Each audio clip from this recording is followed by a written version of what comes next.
आज हम पढ़ेंगे हिंदी का अगला टॉपिक पदबंध, जो रीट में स्पेशल लगता है और कोचिंगों में कोई करवाता भी नहीं है, तो मैं आपको आज बता देता हूँ। पदबंध कई पदों के योग से बना वाक्यांश जो एक पद का काम करते हैं क्या कहलाते हैं? पदबंध। यानी कई पदों से बना वाक्यांश जो एक पद का काम करते हैं क्या कहलाते हैं? पदबंध। पदबंध कितने प्रकार के होते हैं? तो 5 प्रकार। कितने प्रकार के? 5 प्रकार। कौन कौन से? संज्ञा पदबंध, सर्वनाम पदबंध, विशेषण पदबंध, क्रिया पदबंध, क्रिया विशेषण पदबंध। संज्ञा, सर्वनाम, विशेषण, क्रिया, क्रिया विशेषण, पांचों के पीछे लगा दो पदबंध। बोलो, संज्ञा, सर्वनाम, विशेषण, क्रिया और क्रिया विशेषण पदबंध। तो पदबंध कितने प्रकार के होते हैं? 5 प्रकार। संज्ञा पदबंध, सर्वनाम पदबंध, विशेषण पदबंध, क्रिया पदबंध और क्रिया विशेषण पदबंध। ठीक है, पहला पढ़ते हैं संज्ञा पदबंध। पदबंध का अंतिम या शीर्ष पद, या तो अंतिम या फिर शीर्ष पद संज्ञा हो और अन्य पद उस पर क्या हो? आश्रित हो। क्या हो? आश्रित हो। तो वहां पे कौन सा पदबंध होगा?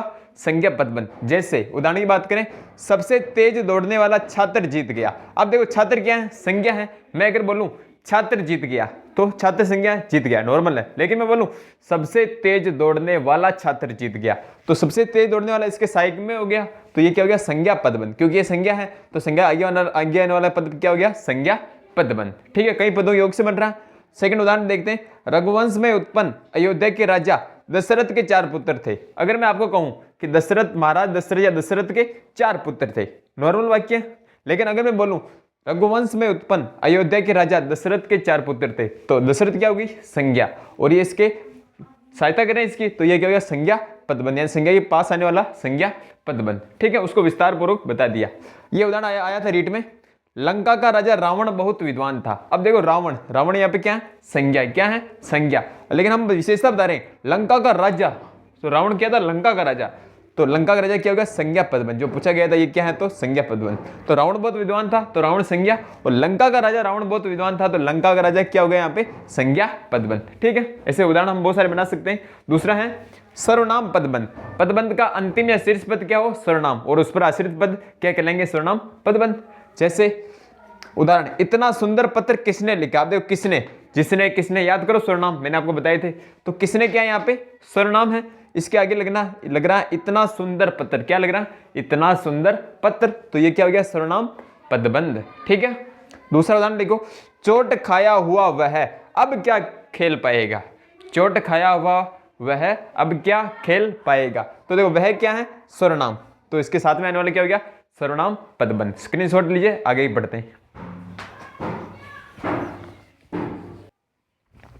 अब आगे की हम बात करते हैं, तीसरा पदबंध लेते हैं, विशेषण पदबंध। विशेषण आप जानते हो, मैंने पढ़ाया था आपको कि जो किसी की विशेषता बतलाते हैं।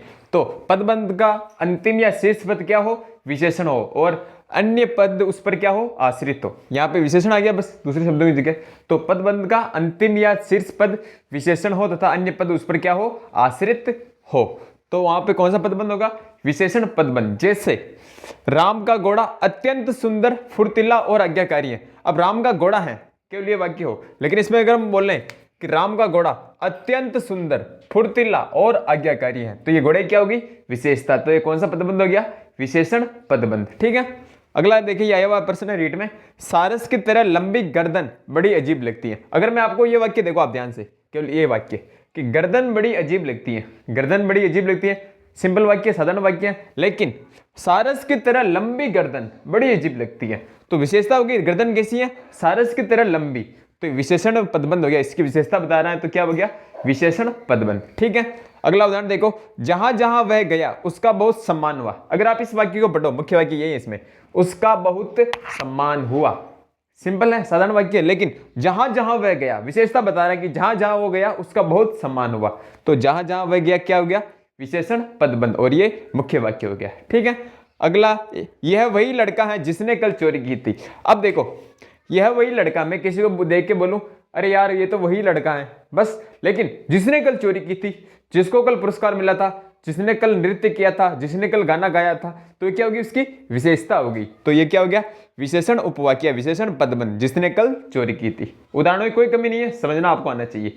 चौथा है क्रिया पदबंध। इसमें मुख्य क्रिया पहले आती है, इसमें मुख्य क्रिया पहले आती है और उसके बाद अन्य क्रियाएं मिलकर एक इकाई का निर्माण करती है। मुख्य क्रिया क्या आती है? पहले आती है और अन्य क्रियाएं मिलकर एक इकाई का निर्माण करती हैं। जैसे सुरेश नदी में डूब गया। अगर आप हिंदी ध्यान से पढ़ो, ध्यान से देखो, डूबना एक क्रिया है और गया, गया नहीं जाना होता वैसे, तो ये भी एक क्रिया है। तो डूब गया ये मुख्य क्रिया है डूबना इसमें, और गया भी इसकी सहायक क्रिया है। तो ये दोनों मिलकर क्या बनाती हैं? क्रिया पदबंध। क्या बना रही है? क्रिया पदबंध। तो ये वाक्य हो गया क्रिया पदबंध। परीक्षा में आपसे पूछेगा, ये वाक्य दे दिए जैसे सुरेश नदी में डूब गया, रेखांकित कहते हैं डूब गया, क्या है? तो क्रिया पदबंध है। कौन सा पदबंध है? तो क्रिया पदबंध। अगला देखो, मुझे मोहन छत से दिखाई दे रहा है। अब दिखाई देना और रहा है, तीन क्रिया होगी, तो ये भी क्या हो गया? क्रिया पदबंध। स्क्रीनशॉट लीजिए, अंतिम पढ़ते हैं क्रिया विशेषण पदबंध। ठीक है, है क्रिया विशेषण पदबंध। यह पदबंध मूल रूप से क्रिया विशेषण रूप होने के कारण प्राय क्रिया से पहले आते हैं। क्रिया से क्या आते हैं? पहले आते हैं। इसमें क्रिया विशेषण शीर्ष स्थान पर होता है और अन्य इस पर आश्रित होते हैं। यानी क्रिया विशेषण शीर्ष स्थान पर होता है और अन्य इस पर आश्रित होते हैं। जैसे उसने सांप को पीट पीट कर मार डाला। मुख्य क्रिया क्या है? मार डाला यानी मार दिया, मारना। लेकिन पीट पीट कर क्रिया क्या बता रहा है? विशेषता। क्या बता रहा है? विशेषता। तो पीट पीट कर मार डाला, क्रिया विशेषण पदबंध, और ये क्रिया पदबंध। मार डालना, मारना, क्रिया पदबंध, और पीट पीट कर विशेषता बता रहा है। कैसे मारा? तो पीट पीट कर, क्रिया विशेषण पदबंध। अगला उदाहरण देखें, कुछ लोग सोते सोते चलते हैं। अगर सोते सोते को हम भूल जाएं, कुछ लोग चलते हैं, तो चलना मूल क्रिया होगी, लेकिन सोते सोते चलते हैं, तो ये क्या हो गया? क्रिया विशेषण पदबंध। ठीक है, अगला देखो, मैंने रमा की आधी रात तक प्रतीक्षा की। मैंने रमा की आधी रात तक प्रतीक्षा की। अगर हम आधी रात को भूल जाएं, तो मैंने रमा की प्रतीक्षा की, सरल वाक्य। लेकिन आधी रात तक विशेषता होगी, कितनी? आधी रात तक विशेषता की, तो ये क्रिया विशेषण पदबंध हो गया, आधी रात तक। तो ये पदबंध छोटा सा टॉपिक था जो रीट में स्पेशल लगता है और दूसरे एग्जाम में भी आता हुआ क्या पता। तो जिसके भी सिलेबस में वो आप पढ़ लेना और नोट्स बना लेना, और कोई समस्या हो तो आप बताना। आपसे मेरा एक प्रश्न है, छोटा सा संधि मैंने आपको बता दिया। प्रतीक्षा, प्रतीक्षा में कौन सी संधि होगी तथा इसका विग्रह क्या होगा? संधि विच्छेद आप कमेंट करके बताइए। ठीक है, धन्यवाद।